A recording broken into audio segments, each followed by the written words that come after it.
Waalaikumsalam warahmatullahi wabarakatuh. Selamat pagi, Bu. Baik, gimana semuanya? Semangat? Semangat, alhamdulillah. Semangat, Bu. Semangat, Bu. Gimana kabarnya kalian hari ini? Alhamdulillah, kabarnya baik. Bagaimana, Mbak Chandra? Alhamdulillah saya juga baik, Bu. Alhamdulillah saya juga baik. Ya, alhamdulillah kalau gitu. Sebelum kita melakukan konseling kelompok hari ini, baiknya kita berdoa terlebih dahulu. Berdoa menurut agama dan kepercayaan masing-masing. Berdoa dimulai.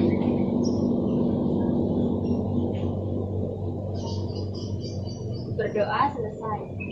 Sebelumnya kalian sudah pernah melakukan konseling kelompok? Belum, Bu. Belum pernah. Jadi sebelumnya juga belum tahu apa itu pengertian konseling kelompok dan tujuan kita melakukan konseling kelompok itu untuk apa? Belum tahu. Belum tahu, Bu. Apa itu konseling kelompok dan tujuan dari konseling kelompoknya? Ya, saya jelaskan ya terlebih dahulu. Untuk pengertian dari konseling kelompok itu usaha untuk membantu si konseli agar bisa menyelesaikan permasalahan secara berkelompok. Sedangkan untuk tujuannya itu untuk memandirikan peserta didik agar bisa menyelesaikan permasalahan itu secara mandiri. Bagaimana, paham? Alhamdulillah paham, Bu. Paham. Baik, kan kalian memperkenalkan diri secara bergantian. Silahkan. Saya, Bu. Perkenalkan, nama saya Putri Nur Rahayu dari kelas 12 IPS 2. Saya, Bu. Perkenalkan, saya Sangga Erina dari kelas 11 IPS 3. Saya, Bu. Saya Nindya dari kelas 12 IPA 1. Baik, sebelum kita melakukan konseling kelompok hari ini, mari kita menyepakati dulu aturan-aturannya. Kalian di sini mau kelompok tertutup atau kelompok terbuka? Untuk kelompok terbuka itu seperti apa? Kalau kelompok terbuka itu dari mulai pertemuan sampai akhir nanti itu kalian bisa menerima anggota-anggota lain untuk masuk di kelompok kalian. Sedangkan kalau kelompok tertutup itu kalian dari awal kan udah beranggota 3. Jadi nanti sampai akhir itu juga 3 orang, nggak boleh kurang ataupun lebih. Silakan mau kelompok terbuka atau kelompok tertutup. Bagaimana kalau kelompok tertutup? Yang lain? Saya juga setuju kalau kelompoknya tertutup aja. Saya setuju kelompok tertutup saja. Jadi kita sepakati ya kalau kelompoknya kelompok tertutup dari awal sampai akhir nanti beranggotakan 3 orang, tidak boleh lebih atau kurang. Selanjutnya kita sepakati untuk durasi pertemuan. Kalian mau berapa lama untuk melakukan konseling kelompok ini? Silakan. Menurut saya 30 menit saja. 30 menit udah cukup ya? Saya juga setuju 30 menit sudah cukup. Ya, berarti untuk durasinya kita menggunakan 30 menit ya setiap pertemuan. Selanjutnya untuk ini kalau semisal nanti di pertemuan selanjutnya ada salah satu anggota yang tidak hadir atau tidak mengikuti konseling kelompok, kalian mau memberikan sanksi apa kepada teman kalian? Sanksi apa kayaknya? Kalau menurut saya sanksinya joget aja. Yang lain? Mana kalau sama nyanyi juga? Joget sama nyanyi. Iya, joget sama nyanyi. Sip. Ya, berarti kalau nanti ada teman kalian yang tidak hadir pada pertemuan berikutnya, kita beri sanksi joget sama nyanyi ya. Iya.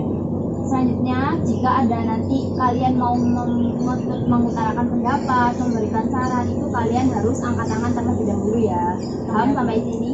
Paham, Bu. Paham. Baik, kita mulai ya konseling kelompoknya. Gimana, sudah siap semuanya? Alhamdulillah udah Siap. siap. Baik, silakan kalian menceritakan permasalahannya kalian terlebih dahulu secara bergantian. Permasalahan singkat saja, silakan dimulai dari Mbak Putri. Ya, saya biar mau bercerita. Jadi gini, habis ini kan saya mau ada ujian nasional dan saya tuh cemas banget mendapatkan nilai ujian yang jelek nih. Mbak Sandra? Kalau saya itu masalah saya kurang percaya diri saat disuruh menentukan atau presentasi. Kalau Mbak Nindya? Kalau saya tuh karena sering mengerjakan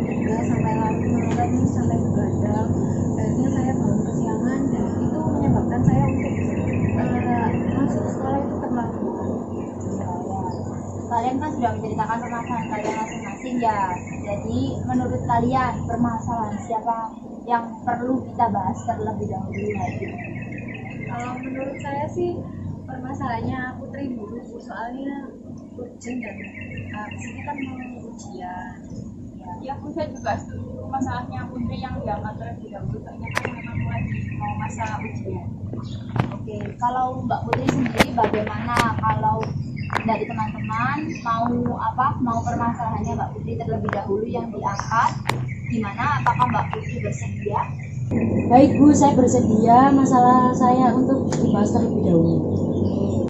Oke, baik. Gini Mbak Putri, saya mau Mbak Putri menceritakan kembali permasalahannya secara detail itu seperti apa. Oh, baik Bu.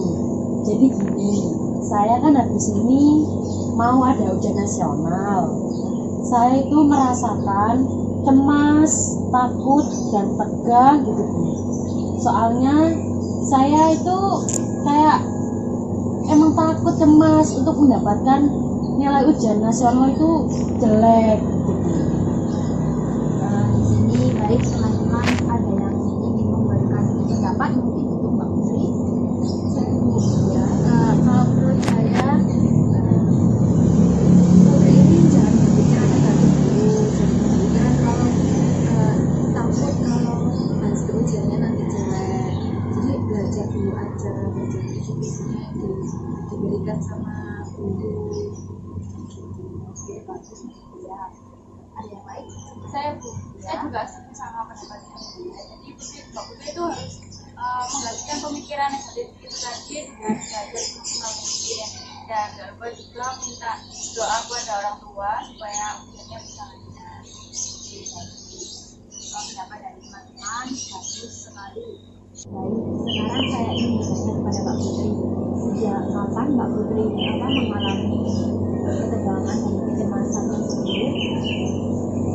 Sudah jauh-jauh hari sih Bu, kira-kira 1 bulan yang lalu. Berapa lama Mbak Putri biasanya mengalami hal tersebut? Kayak sebelum maghrib, terus saya itu kayak ingat gitu Bu. Terus sampai mau tidur juga itu ingat gitu Bu.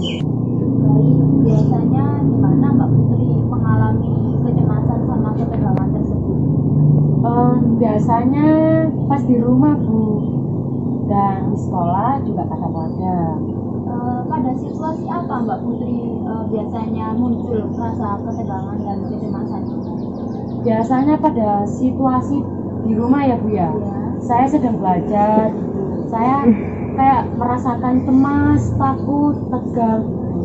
Sedangkan kalau di sekolah, kayak teman-teman saya membahas mau ujian nasional gitu, saya ini kayak udah kepikiran gitu. Apakah ada situasi yang mendiskriminasi Mbak Putri sehingga hal tersebut itu muncul? Ini tidak ada sih Bu. Ya. Oke, baik. Apakah Mbak Putri bisa mengontrol diri dari hal tersebut itu di lingkungan internal atau eksternal? Bagaimana ya Bu ya?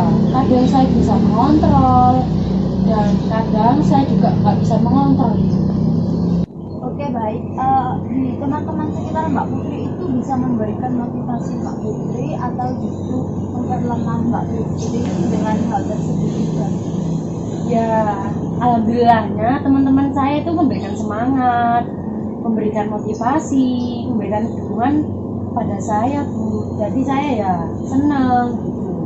Baik, saya bisa mendefinisikan permasalahan dari Mbak Putri ini. Mbak Putri ini takut, tegang, cemas dalam menghadapi ujian, takut akan nilainya nanti jelek. Benar begitu?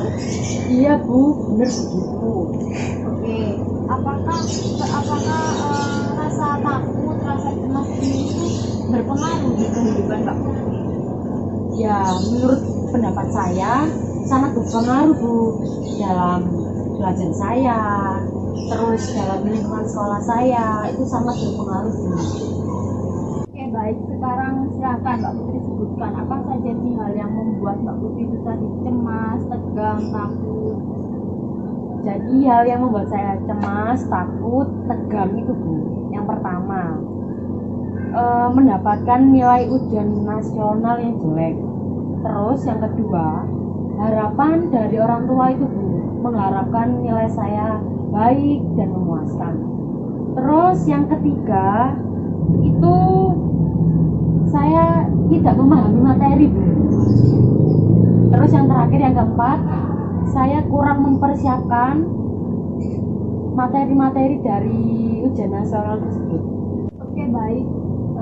Di sini saya ingin memaparkan ide perubahan hidup Mbak Putri agar tidak merasakan ketegangan dan kecemasan lagi. Di sini saya mencoba menyarankan Mbak Putri untuk melakukan teknik relaksasi otot agar agar Mbak Putri itu bisa merasa nggak cemas lagi, agar mengurangi ketegangan yang ada di tubuh Mbak Putri. Saya kembalikan lagi kepada Mbak Putri. Bagaimana? Baik Bu, saya ingin mencoba teknik merelaksasi otot. Iya. Nggak apa-apa Bu. Oke, kalau begitu Mbak Putri, sebelumnya saya akan mengulang kembali apa tujuan dari konseling kelompok ini, yaitu untuk menyelesaikan permasalahan secara berkelompok, secara mandiri. Benar begitu Mbak Putri? Iya Bu, benar. Saya sudah paham Bu. Oke, selanjutnya kita mulai ya untuk melakukan teknik relaksasi ototnya. Siap Bu. Oke, baik. Teknik relaksasi yang akan kita gunakan ini teknik relaksasi progresif. Teknik relaksasi progresif ini suatu terapi relaksasi yang diberikan kepada konsumsi yang mengalami masalah kecemasan atau ketegangan dengan cara menegangkan otot-otot tertentu dan kemudian itu melakukan relaksasi. Apakah Mbak Putri sudah paham? Iya Bu, sudah paham. Oke, baik. Teknik ini itu terdapat 6 gerakan ya Mbak Putri. Sebelumnya kalau Mbak Putri memakai aksesoris seperti jam itu boleh dilepas terlebih dahulu. Iya Bu.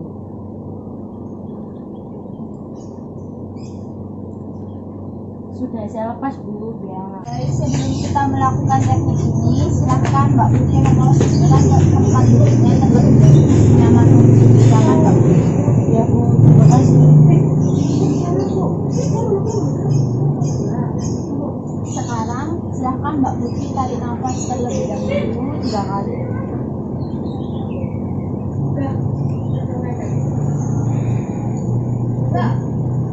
Sudah Bu. Oke, sekarang kita masuk pada gerakan inti ya Mbak Putri. Iya Bu. Gerakan pertama, silakan Mbak Putri menggenggam tangan kirinya, lalu membuat kepalan. Ini dilakukan selama 10 detik. Silakan. Jadi saya ngitung sampai 10 detik. Iya, silakan.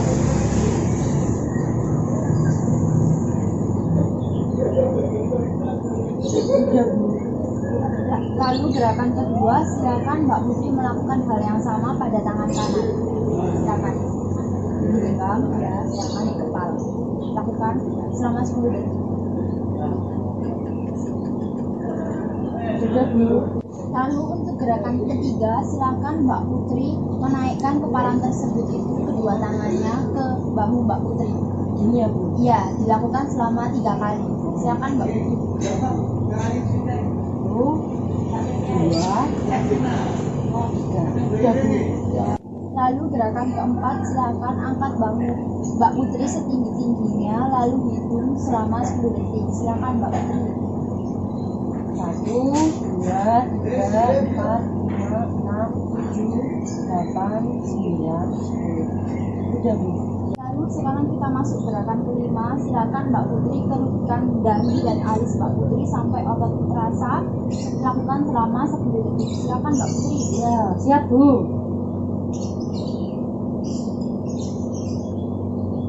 Sudah Bu. Oke, sekarang lanjut gerakan keenam. Mbak Putri pejamkan mata selama 10 detik. Silakan Mbak Putri.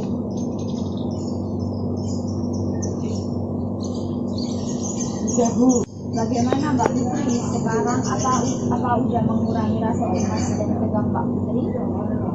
Belum Bu, saya masih merasakan sedikit cemas Bu. Oke, Oke, kalau begitu kita ulangi sekali lagi ya Mbak Putri. Iya. Oke, pada gerakan pertama seperti tadi silahkan tangan kiri Mbak Putri mengepal, lakukan selama 10 detik, silakan. Udah Bu. Lalu gerakan kedua lakukan yang sama, mengepal, lakukan selama 10 detik. Udah Bu. Lalu untuk gerakan ketiga silahkan angkat tangan Mbak Putri ke bahu lakukan selama 3 kali. Silakan.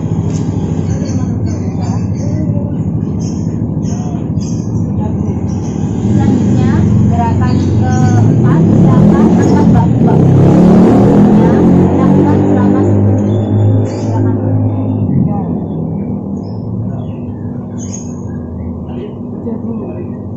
Gerakan kelima lanjut ya, keritkan dahi sama alis Mbak Putri, lakukan selama 10 detik, silakan.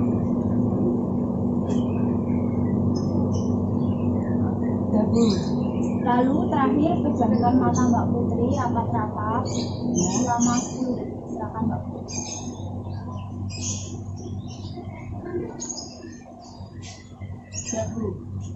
Oke, bagaimana Mbak Putri sekarang? Apa sudah merasa mendingan atau masih merasa cemas? Alhamdulillah, ini tadi udah merasakan mendingan.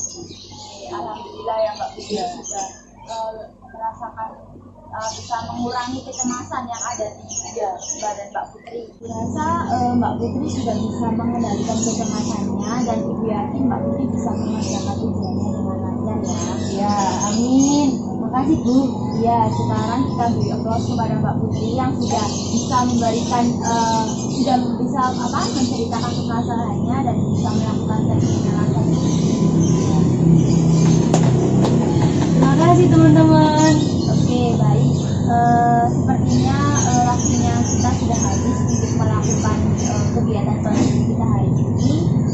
Kita akhiri ya, kita bertemu lagi minggu depan di tempat yang sama dan jam yang sama sesuai peraturan yang tadi di awal. Oke, kita akhiri. Kita mengakhiri konsumsi ini.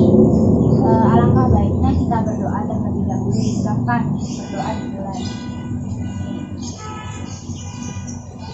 Berdoa selesai. Alhamdulillah kita sudah selesai melakukan kegiatan konsumsi kelompok hari ini. Kita bertemu lagi minggu depan di tempat yang sama dan jam yang sama ya.